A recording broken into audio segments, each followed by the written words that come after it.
Hello నమస్తే, welcome to another episode of రామోయిజం.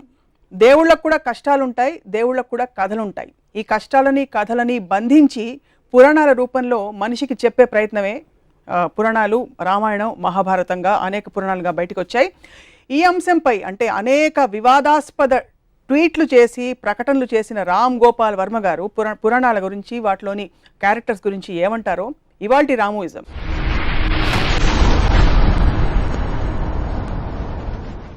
నమస్కారం. Latest tweet ఏంటి రామ్ గోపాల్ వర్మ గారు? Latest tweet on Ramayanam Mahabharatam concept. Vinayaka Chavithi వచ్చినప్పుడు నేను ఒక సిరీస్ ఆఫ్ ట్వీట్స్ చేశాను. నేను ఐసిస్, అల్ ఖైదా లాంటి ఒక విపరీత టెర్రరిస్ట్ ఆర్గనైజేషన్లు చేసే గౌరవాల తర్వాత అంతకు మించిన గౌరవం నేను విన్నది, ఒక తండ్రి తన ఇంట్లోకి రానియట్లేదని ఒక కొడుకు తల నరికేశాడు అని నేను పెట్టిన ట్వీట్. ఒకవేళ తన కొడుకు తల నరికి తర్వాత ఏంటి విషయం తెలిసి తన కొడుకే అని తనకి తెలిసి దారేపో ఏనుగు తల నరికేసి ఏనుగు తల పెట్టేశాడు. ఏనుగు తల పెట్టి మనిషి మీద పెట్టే శక్తి ఉన్నప్పుడు తన కొడుకు తలే పెట్టచ్చు కదా, మళ్ళీ ఏనుగు తల ఎందుకు అనేది ఒక ట్వీట్ పెట్టాను. నాకు గణపతి కథ అలా చెప్పారు. ఫస్ట్ శివుడు అనే దేవుడికి తన కొడుకు తనే తెలియదా ఒకటి, అది పక్కన పెడదాం. ఒక చిన్న పిల్లడు లోపలికి రావద్దు అన్నాడు, తను అటాక్ కూడా చేయలేదు. నన్ను రావద్దు అంటావు రా అని తల నరికేస్తే నాకు తెలిసి తాలిబాన్ కూడా చేయలేదు, కానీ మన దేవుడు చేశారు. దాని తర్వాత ఏనుగుని చంపితే ఇప్పుడు WWF అంత గోల్ చేస్తారు, మేము సినిమాలో కుక్కను పెడితే సెన్సార్ వాళ్ళు కుక్కర్ని ఏమైనా చేశారా అని అడుగుతారు. ఏమి అన్నం పోయిన తెలియదు, ఏనుగుని చంపేసి దాని తలను పెట్టారు. ఆ తల ఎందుకు పెట్టలేదు అదో క్వశ్చన్. దాని మీద బాంబేలో ఒక శివసేన ఇలాంటి ఎంఎన్స్ గ్రూప్ వాళ్ళు ఇలాంటి ట్వీట్లు పెడతాంటే గణపతి అంటే చాలా పెద్ద ఈవెంట్ బాంబేలో. అంటే దాంట్లో ఒక లీడరు ఇప్పుడు మనం గొడవ చేస్తే దీని గురించి దాంట్లో లాజిక్ అంతా బయటికి అవుతారో తనకే పబ్లిసిటీ వస్తుంది, వదిలేయండి అని చెప్పాడు. సో నా పాయింట్ ఏంటంటే అది ఇప్పుడు మనం బ్లైండ్గా ఫాలో అవ్వటానికి ఒక దేవుడికి ఉన్న క్వాలిటీస్, ఆ దేవుడికి ఉన్న ఆ పర్టిక్యులర్ పురాణ పురుషుడికి ఉన్న క్వాలిటీస్ అనేది మనకు చాలా ఇంపార్టెంట్ స్టడీ చేయడం. నేను బ్లాటెంట్గా ఇలాంటి ఆస్పెక్ట్స్ ఉన్నప్పుడు దాన్ని క్వశ్చన్ చేయకుండా కేవలం దేవుడు చేశాడు కాబట్టి వదిలేసాం, తాలిబాన్ చేస్తే అల్ ఖైదా చేస్తే వాళ్ళని రాక్షసులు అంటాం. ఇది ఒక ఎగ్జాంపుల్. రెండో ఎగ్జాంపుల్, రాముడు వనవాసానికి వెళ్ళిపోయాడు, సీతమ్మ లక్ష్మణుడు ముగ్గురు వెళ్ళిపోయారు. 14 సంవత్సరాలకి సరిపడా వాళ్ళకి బట్టలు ఆభరణాలు ఇచ్చారు. అవి ఎవరు మోసారని ఒక ట్వీట్ పెట్టాను. రాముడు మోసడు, సీత మోయదు అంటే లక్ష్మణుడు మోసాడా? ఒకవేళ అవి ఇవ్వకపోతే అవే బట్టలతో 14 సంవత్సరాలు ఉన్నారా? లేకపోతే అడవిలో వేరే బట్టలు ఎక్కడ కొనుక్కున్నారు? లేకపోతే ఆకులను కట్టుకున్నారు? ఇలాంటివి ట్వీట్ చేశారు. అదేంటి నాకు కించపరచడం కాదు, దాని గురించి జోక్ చేయడం కాదు. ఇలాంటి ఫండమెంటల్ ఎలిమెంట్స్ గురించి నేను సినిమా తీస్తే 1,00,000 రకాల రివ్యూలు రాస్తారు. రామాయణ మహాభారతంలో నేను తీసే అతి చెత్త సినిమాలు కానీ ఎక్కువ లొసుగులు ఉన్నాయని నా ఫీలింగ్. వాటికి ఎవరు ఇంత పూజిస్తారు కానీ రివ్యూస్ రాయరు. నా సినిమాలు ఏమో చూడరు, ఫ్లాప్ చేయిస్తారు. ఆ జలసీ తోటి నా మనసులోంచి వచ్చిన ఒక ఆక్రోషంలోంచి ఆ ట్వీట్స్ వచ్చాయి. ఇక్కడ కార్ ఆన్ చేస్తే అక్కడ డోర్ తీస్తారు, మధ్యలో కార్ ఆగిపోయిందా, పెట్రోల్ పోయించాడా, ఈ డీటెయిల్స్ అన్ని మీరు చూపించారు కదా మీ సినిమాలో. అంటే నా పాయింట్, ఒక ఫాదర్ కొడుకు తల నరికేయటానికి కారు ఆపేశాడు, పెట్రోల్, ఎంత చిన్న ఎగ్జాంపుల్, అది సరిపోతుందా? అంటే దానికి దీనికి పోలిస్తే మీ గురించి నాకు అర్థమవుతుంది. ఈ పోలిక కరెక్ట్ అని అనుకుంటే సివియారిటీ ఆఫ్ ద థింగ్ అది కాదు. ఇక్కడ లాజికల్ కార్లు పెట్రోల్ ఉందా లేకుండా వెళ్ళిందా అనేది దాని వలన ఏమి మీకు మారల్ ఆస్పెక్ట్ అనేది ఏమి రాదు. మీకు ఒక స్టోరీలో ఒక లాజిక్ అది. ఇక్కడ it is destroying the fundamentals of God. That is okay. I'm talking about రాముడు బట్టలు మోసాడా, వాళ్ళు ఇస్త్రీ చేసుకున్నారా, గంజి పెట్టి ఇస్త్రీ చేస్తారా, లేకపోతే వాటి ఆ క్వశ్చన్స్ కి ఆన్సర్ గా ఇది కథలో ఓకే. అప్పుడు okay, so okay, I agree, you're right, I'm wrong. So ఇంకో ఎగ్జాంపుల్ ఇస్తాను. కైకేయి పాతకి రాముడిని అడిగి పంపించేస్తుంది, రాముడిని అడిగి భరతుడికి పట్టాభిషేకం. కైకేయి ఎందుకు చేసింది? రాముడు కన్నా తన కొడుకు అంటే ఎక్కువ ఇష్టం భరతుడు, తన భరతుడికే రావాలని ప్రతి తల్లికి ఉంటుంది. మాట ఇచ్చింది ఎవరు? దశరథుడు. నువ్వు ఏం చేస్తే చేస్తాను. ఎందుకు? ఆ పర్టిక్యులర్ టైంలో ఎమోషన్లో ఏదో ఒక టైంలో తను ఇచ్చాడు మాట. ఆ మాట ఇప్పుడు నాకు చేయాలని, రాముడే కావాలి. రాముడే ఎందుకు కావాలని నాకు బ్రాహ్మణంలో ఎక్కడా లేదు. ప్రజలకి ఏం చేస్తే రాముడే కావాలన్నాడు నాకు ఇంతవరకు అర్థం కాలేదు. ఓకే రాముడు మంచోడు, take it for granted, author Valmiki చెప్పాడు కాబట్టి నేను తీసుకుంటున్నాను. నెక్స్ట్ కట్ ఏంటి, ఒక రాజు, ఒక దశరథుడికి అయోధ్య రాజుగా ప్రజల పట్ల ఎక్కువ రెస్పాన్సిబిలిటీ ఉందా, పాతకైన కైకేయికి ఇచ్చిన మాట ఎక్కువ రెస్పాన్సిబిలిటీ ఉందా? అప్పుడు నాకు రంగనాయకం విశ్వరోక్షణలో ఒక ఎక్స్ట్రాడినరీ పాయింట్ ఏమనిపించిందంటే, కైకే నాకు ఇచ్చిన మాట మీరు నిలబెట్టుకోరు, మాట తప్పితే మోక్షం రాదు అనే భయంతో నా మాటకి విలువిస్తున్నారు. మోక్షం రాకపోతే స్వర్గప్రాప్తి రాదు, స్వర్గప్రాప్తి రాకపోతే రంభ ఉరుసులు దొరకరు. అది మెయిన్ పాయింట్ అక్కడ. ఒకవేళ తన పర్సనల్ హ్యాపీనెస్ మోక్షం రావాలి, స్వర్గం అలా నాది వచ్చేస్తే అయోధ్య ఏమైపోయినా నాకు పర్లేదంటే, అప్పుడు మనకు ఉన్న పొలిటికల్ లీడర్స్ స్విస్ బ్యాంక్లో నా డబ్బు ఉంటే చదువు దేశం ఏమైపోయినా పర్లేదంటే దానికి దీనికి ఏంటి అసలు difference? Absolute no difference. So ఇది మోర్ రిలవెంట్ పాయింట్. ఇందాక ఇచ్చిన బట్టల పాయింట్ పక్కన పెట్టి ఈ పాయింట్ పెడుతున్నాయి ఇప్పుడు. ఇవన్నీ సింబాలిక్గా ఎందుకు చూడరు మీరు? ఏంటి సింబాలిక్? ఫేస్ వాల్యూ తీసుకోకుండా. ఫేస్ వాల్యూ ఎట్లా తీసుకుంటాం? దేవుళ్ళని కూడా ఫేస్ వాల్యూ తీసుకుంటే ఇప్పుడు సినిమాలని ఒక కేవలం వినోదం కోసం ఒక వారం వచ్చి 2 వారం వెళ్ళిపోయి సినిమాకి మీరు అంత సీరియస్గా తీసుకుని దాన్ని విశ్లేషిస్తూ ఉంటే, మొత్తం మారల్ వాల్యూస్ నిలబెట్టే పురాణాలని ఇష్యూలు సీరియస్గా తీసుకుంటే ఎట్లా ఉంటుంది? సో తత్ఫలితంగా పురాణాలు కేవలం తలాతోకలేని ఇంట్రెస్టింగ్ కథలు ఆప్షనే అదా, లేకపోతే పురాణాలు సమాజ విరుద్ధంగా జరిగే అనేక అంశాలని మనం జస్టిఫై చేస్తున్నాం కాబట్టి పురాణాల్లోనే ఎక్కువ క్రైమ్స్ జరుగుతాయి. మన మామూలు మీరు రేపు పొద్దున ఈనాడు లేకపోతే టీవీ ఇలాంటి టీవీల్లో చూసే కన్నా ఎక్కువ క్రైమ్స్ నాకు తెలిసి పురాణాలు జరుగుతాయి. అబ్సల్యూట్లీ లేనిది. యూనో అది ఉండాలా ఉండకూడదా క్వశ్చన్ కాదు, పాయింట్ అది కాదు. అంత పూజ నుంచి అంటే అది మన మెంటల్ స్టేట్ని రిఫ్లెక్ట్ చేస్తుంది. పురాణాన్ని సీరియస్గా తీసుకునేవాళ్ళు అది యాక్చువల్లీ అతని మెంటల్ స్టేట్ రిఫ్లెక్షన్ అది. యూనో సో దాని మీద నేను అబ్జర్వేషన్ చెప్తున్నాను అంతే. రంగనాయకమ్మ గారి విశ్లేషణల ప్రభావం ఇది మీరు నేరుగా చదివి. రంగనాయకమ్మ విశ్లేషణ క్వశ్చన్, రంగనాయకమ్మ ఒక థాట్, ఐన్ ర్యాండ్ అనేది ఒక థాట్. వాళ్ళు ఇచ్చినట్టు తీసుకోకుండా దాన్ని ప్రశ్నించి దాని గురించి ఆలోచించి చేసిన ఒక విశ్లేషణ, ఒక ఆబ్జెక్టివిస్టిక్ అండర్స్టాండింగ్.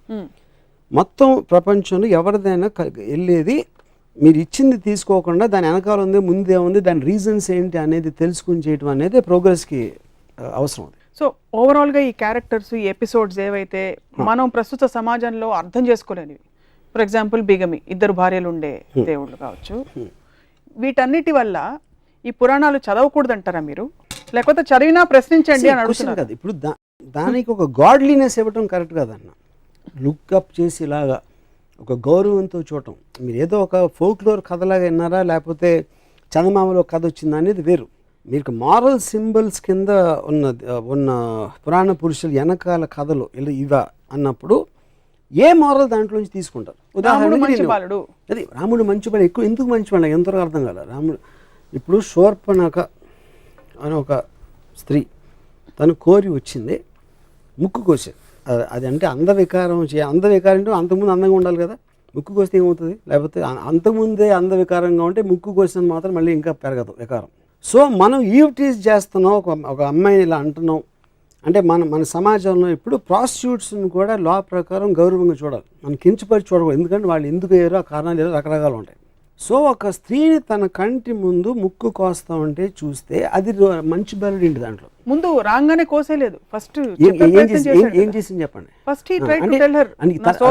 వెళ్ళమన్నాడు. ఇప్పుడు ఒక అమ్మాయి వచ్చిందండి నా దగ్గరికి, నేను కలవనన్నాను, మళ్ళీ వచ్చింది కలనంటే ముక్కు కోసేస్తే ఊరుకుంటారా?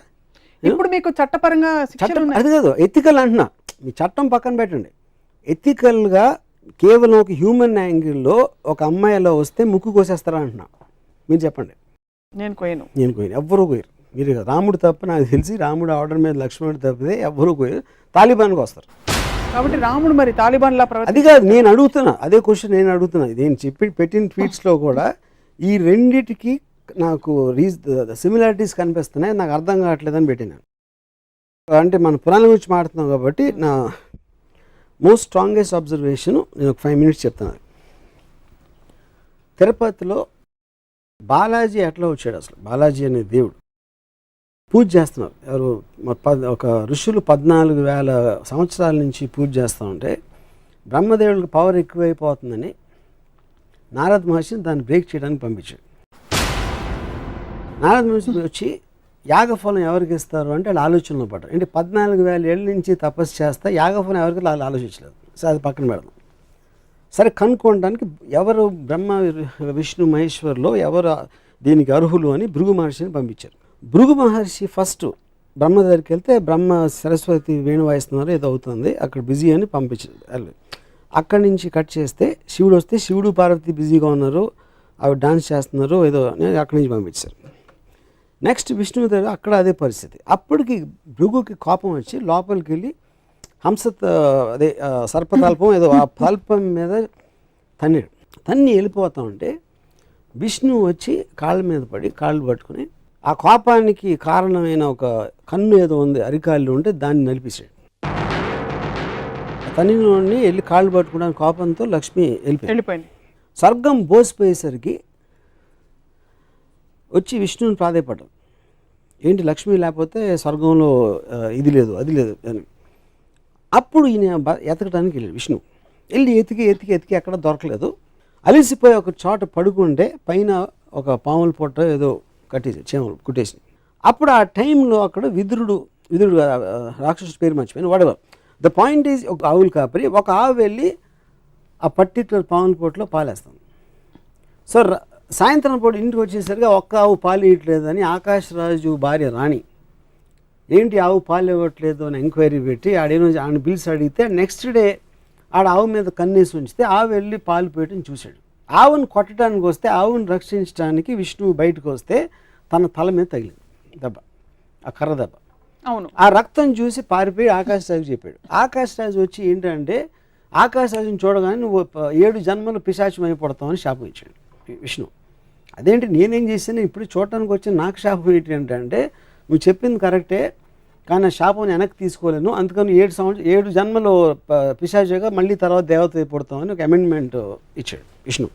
అక్కడి నుంచి వెళ్తా ఉంటే ఒక చోట ఒక అమ్మాయి కలిసి అమ్మాయి పద్మావతి తనతో ప్రేమలో పడి ఫాదర్ డబ్బులు అడిగితే డబ్బులు లేవు కనుక కుబేరుడి నుంచి అప్పు తీసుకుని పెళ్ళి కూర్చుంటే ఇది విషయం నాదురుకు తెలిసి ఎక్కడో తప్పు చేసుకుని లక్ష్మి దగ్గరికి వెళ్ళి మీ ఆయన మళ్ళీ పెళ్లి చేసుకుంటున్నాడని చెప్తే లక్ష్మిని తీసుకొచ్చేసి లక్ష్మిని చూసి గిల్ట్ తోటి విష్ణు రాయిపోయి ఆ దుఃఖంతో పద్మావతి రాయిపోయి తను కూడా ఫీల్ తను రాయిపోయింది. ఇది బాలాజీ స్టోరీ. ఇది నేను చెప్పట్లేదు, బాలాజీ టెంపుల్లో కొని చదువుకున్న పుస్తకంలో ఉన్న స్టోరీ.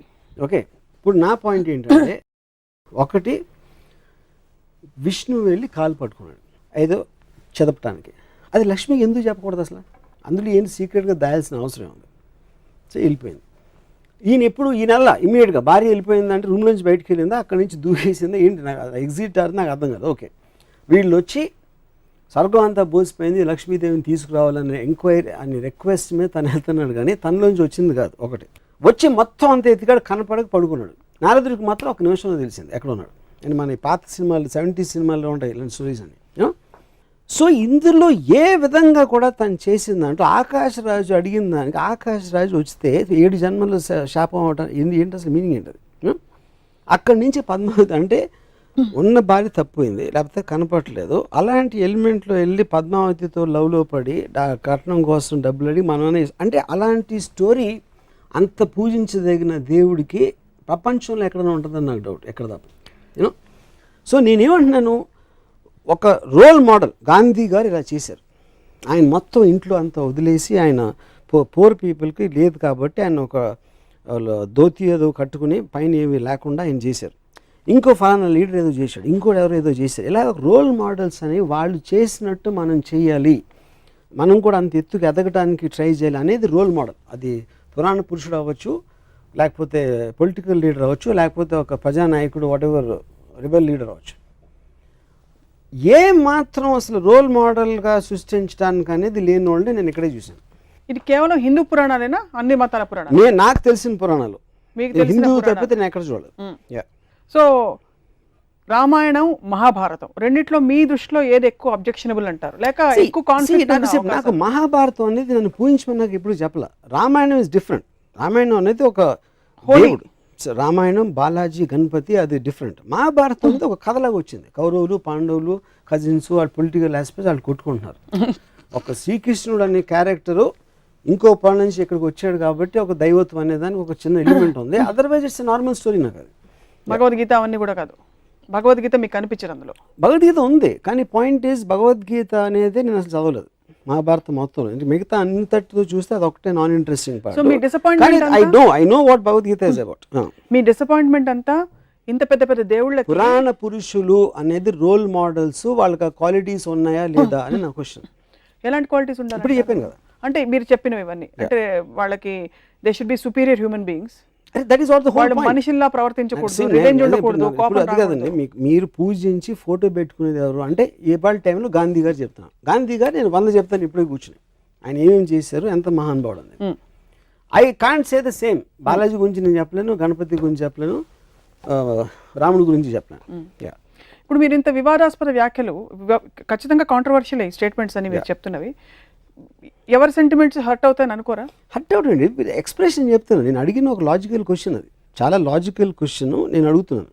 దానికి answer I also want to hear. I'm very curious to hear. నమ్మే భక్తులకి డీటెయిల్స్ అనే అవసరం లేదు, వాళ్ళకి అవసరం లేదు, వాళ్ళు చేయకూడదు నేను చెప్పట్లా. నేను ఒక స్వతంత్ర పౌరుడిగా నాలోంచి వచ్చిన ఒక డౌట్ని ఎక్స్ప్రెస్ చేస్తున్నాను అంతే. ఇప్పుడు ఎలా అయితే మీరు డౌట్లు ఎక్స్ప్రెస్ చేస్తున్నారో స్వతంత్ర పౌరుడిగా, ఆబ్జెక్టివ్ సోషియో సైంటిస్ట్గా, పురాణాల్లో ఉండే మంచి విషయాలు ఏమైనా తెలుసుకున్నారా? అంటే is there anything that inspires you in the Puranas, any character? నేను చదివినంత నాకు ఎక్కడ కనపడలేదు. ఎక్కడ అంటే ఏంటి, బాగుండాలి, అందరినీ బాగా చూసుకోవాలి, భార్యని సతీమణి అని చూసుకోవాలి, భార్య ఏంటి, లేకపోతే తమ్ముడు అన్నయ్యను కొలవాలి, అలాంటి ఏమంటుందని ఏబిసిడీలు చిన్నప్పుడు హ్యాండ్ రైటింగ్ బుక్స్లో ఉండే అడ్వైజులు అయ్యే అనుకుంటే ఓకే, అవేవి మిమ్మల్ని కానీ అవి ఉన్నాయి.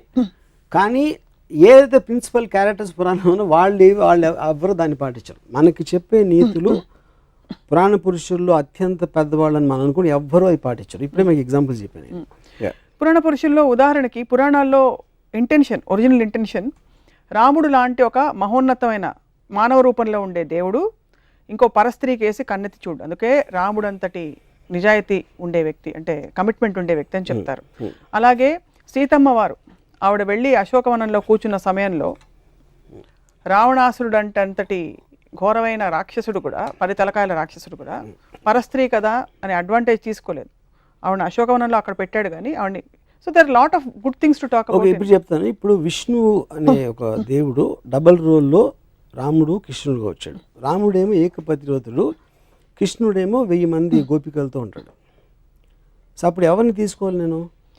ఇదొక కృష్ణుడు కాదా? ఇదొక యుగం, అదొక యుగం. యుగం కాదు, యుగాలు ఎందుకు? యుగాలు మారినా మీకు నీతులు ఎట్లా మారుతాయి?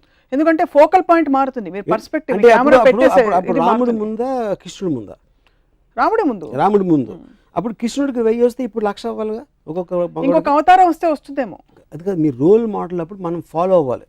రాముడు రోల్ మోడల్ ఎందుకు ఏకపత్నివ్రతుడు, మనం కూడా ఒకే అమ్మాయితో ఉండాలనేది రోల్ మోడల్. అవును. శ్రీకృష్ణుడు దాన్ని బ్రేక్ చేశాడు మీరు చెప్పిన లా ప్రకారం. ఇంకో యుగంలో అది వర్తించదు, అందుకని 1000 మంది గోపికలను తీసుకున్నాడు. అప్పుడు నేను రోల్ మోడల్, నాకు కృష్ణుడాడు. ఇప్పుడు ఇంకా అడ్వాన్స్ అయింది కాబట్టి ఇప్పుడు 1,00,000 గోపికలు అవుతావు, మళ్ళీ వెనక్కి వెళ్తామా? శ్రీకృష్ణుడు మీకు రోల్ మోడల్ అయినప్పటికీ శ్రీకృష్ణుడు స్వచ్ఛమైన ప్రేమ, ప్యూర్ లవ్. గురించి చెప్తున్నాను. Pure love, it is an embodiment of pure love. శ్రీకృష్ణుడి గురించి మనకి తెలిసింది, he was an embodiment of pure love. నెమలి పింఛం అనేది ఎందుకు పెట్టుకుంటారంటే it is an embodiment of pure love, which is but he can share that love with 1,000 girls. అది point. 1,000 girls, which is not sexual in connotation necessarily. అంటే అందరిని పూజిస్తాడా కూర్చుని? అది తెలియదు, but this is what we know. నెమలి పింఛం అన్నది కూడా సంకేతం. నెమలి పింఛం అని పక్కన పెట్టిన అది డ్రెస్. అది ఇప్పుడు ఇవాళ క్యాప్ వేసుకున్నట్టు అప్పుడు నెమలి పింఛం వేసుకుంటారు. దానికన్నా ఎక్కువ ఇంపార్టెన్స్ ఇవ్వద్దు. తను చేసే పని చెప్పండి నాకు. ఏం డ్రెస్ అనేది మన costume is not the point. సీన్లో కంటెంట్ అనేది పాయింట్. అక్కడ సీన్లో కంటెంట్లో విష్ణు అవతారమే రాముడు, విష్ణు అవతారం. రాముడు ఏకపత్ని భక్తుడు అని చెప్పినప్పుడు తను ఇంకో రోల్ వేసినప్పుడు మొత్తం ఆపోజిట్లో వేస్తే దానికి వ్యాలిడిటీ ఏంటని అడుగుతున్నాను. కాబట్టి రెండింటికి వ్యాలిడిటీ లేదంటారా? ఒకటి తీసుకుంటారు. క్వశ్చన్ అది కాదు. రోల్ అంటే ఇప్పుడు రాముడు అది ఒక్కటి చేసి ఉండొచ్చు, దానికి ఆపోజిట్గా 10 చేశారు దాంట్లోనే, రామాయణంలోనే నాకు చెప్పాను. అన్ని మతాల దేవుళ్ళని లేక పురాణాలని మీరు ఎప్పుడు స్టడీ చేయాలన్న ఉత్సుకత మీకు కలగలేదు? స్టడీ చేయడం మామూలుగా, ఇప్పుడు నేను ఎక్స్పర్ట్ని కాదు పురాణాల్లోని, లేకపోతే బుక్స్ రాసేసి మన కల్పవృక్షం విశ్వనాథ్ సత్యనారాయణ గారు, I'm not an expert on that. నేను ఒక మామూలు జనంలాగా నాకు తెలిసిన, అంటే నాకు బాలాజీ టెంపుల్లో నుంచిన వాళ్ళు కన్నా నాకు ఎక్కువ తెలుసు, గణపతి టెంపుల్, సిద్ధి వినాయక్ ఇక్కడికి వెళ్ళిన వాళ్ళు నాకన్నా ఎక్కువ తెలుసు, రెగ్యులర్గా టెంపుల్కి వెళ్ళే వాళ్ళు కన్నా నాకు ఎక్కువ నాలెడ్జ్ డెఫినెట్గా. నేను ఎక్స్పర్ట్ అవ్వకపోవచ్చు దాంట్లో. సో నేను మామూలు ఒక జనం ప్రతినిధిగా పురాణాల మీద నాకు వచ్చిన డౌట్ ఎక్స్ప్రెస్ చేస్తున్నాను అంతే. దీనివల్ల భక్తులు యాక్చువల్గా మారాలని కానీ ఎంత డీప్గా వెళ్తే మీకు అంత పోతుంది ఇంప్రెషన్. అది నేను గమనించాను. ఎక్కువ డీప్ గా అందుకే భక్తులు డీప్ గా వెళ్ళరేమో. కల్పవృక్షంలో మొత్తం డిస్క్రిప్షను సీత సెక్షువాలిటీ మీద ఉంటుంది. అది నాకు రామాయణ రిజిస్ట్రేషన్ చదివే వరకు తెలియదు నాకు, ఎందుకంటే నేను అలాంటి లాంగ్వేజ్ నేను చదవను కాబట్టి. ఇలాంటి కాళ్ళు గల సీత, అలా సీతని తను చూసాడంటే అది శృంగారం అనొచ్చు, మీరు ఏదైనా ఆస్పెక్ట్ అవ్వచ్చు, కానీ అది మనం నార్మల్ ఆస్పెక్ట్లో రామాయణాన్ని ఎప్పుడు అలా చూడం. కానీ అది రాసింది విశ్వనాథ సత్యనారాయణ గారు, వాట్ ఎవర్ ఐ మీన్ అది ఎలిమెంట్, అది రాయకూడదని నేను ఆర్గ్యూ చేయట్లేదు. వాట్ ఈజ్ మనకి ఇది వస్తుంది, ఇలాంటిది మనం ఇలా చూడకూడదు అనేది ఇష్యూని మనం పక్కన పెట్టేసి మిగతాదంతా మాట్లాడతాం. సో అప్పుడు మనం ఏంటి క్యారెక్టర్, రాముడు మహా గొప్ప రాజు, అయోధ్య ప్రజలంతా పూజించేవాడు, ఏకపత్ని వ్రతుడు, ఇది అది అని ఈ క్వాలిటీస్ అన్ని. ఆ క్వాలిటీస్తో ఉన్న వేరే వైపు మీరు యాక్చువల్గా రామాయణ ఇన్సిడెంట్లు చూస్తే దానికి దీనికి సంబంధమే ఉండదు.